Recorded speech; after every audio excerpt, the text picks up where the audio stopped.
Hi there, Laura Jack here from laurajack.com, founder of Compassion Code Academy and trainer for the Grief Recovery Institute.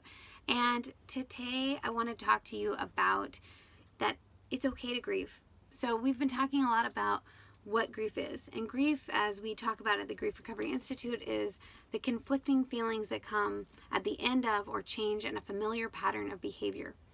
Therefore, grief is in all changes that we experience as humans, which is a lot, all the time, right? And what we're experiencing right now with the coronavirus and with the stay-at-home orders and all the big changes with work and with socializing and life in general, not to mention all of the grieving experiences that are related to traditional grieving experiences like death and illness, is really just that it's okay to grieve. Whatever your experience is all right.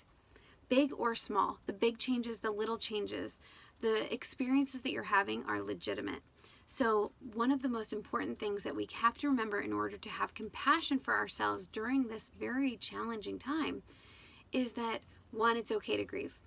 That your feelings and your experiences are okay, that they're normal and they're natural. We don't compare because comparing leads to despairing. It also causes isolation. So if you say to somebody else, your experience is way worse than mine, it can put them in a box that says, you'll never be over this. You're never going to be okay again. And if you say, mine is more important than yours, you don't even have any idea what I'm going through, we're isolating ourselves. We're diminishing somebody else's experience. So we say comparing leads to despairing because no one wins. We cause isolation and disconnection when we compare. And the reality is we are all allowed to our feelings. And our experiences, while unique, our feelings are universal. And therefore, it's okay to grieve. It's okay to feel your feelings. It's okay to have whatever experience that you're having.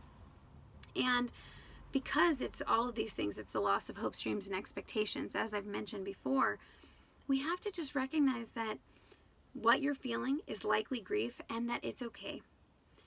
Okay? So most importantly, remember that your experiences are yours and yours alone.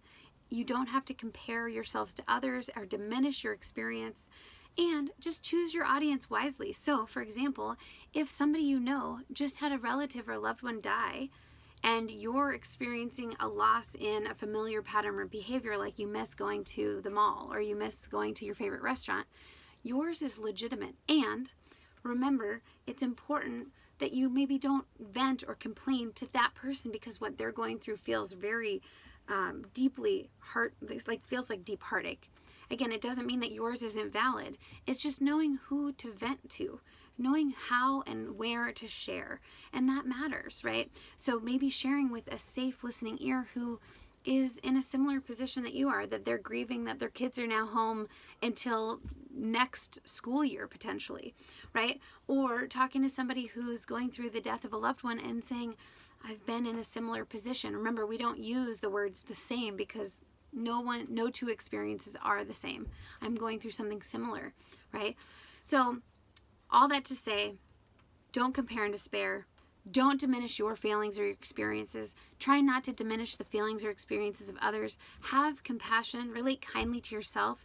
So when somebody says, I'm going through this, don't turn it around and make it about you.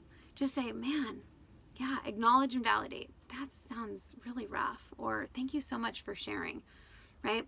Because what that does is then it's not about, listen to what's going on with me. It's like, oh man, that's really hard. And you allow it to be about them for that moment. And then you find your listening ear that's a safe place for you to vent. So it doesn't just become a big complaint fest, right? So no comparing and despairing, acknowledge and validate, and just know that whatever you're experiencing, it's okay. That your feelings are legitimate, and just know your audience so you can know who to share to, who can support you that doesn't feel, icky or uncomfortable. All right, it's really great connecting with you here. Please feel free to visit laurajack.com or watch our YouTube channel, Living the Compassion Code. It's our new channel, so we're going to have new videos up almost every day. So looking forward to connecting with you again soon, and feel free to leave comments about things you'd like me to talk about for future videos. Talk to you soon. Thanks again, Laura Jack.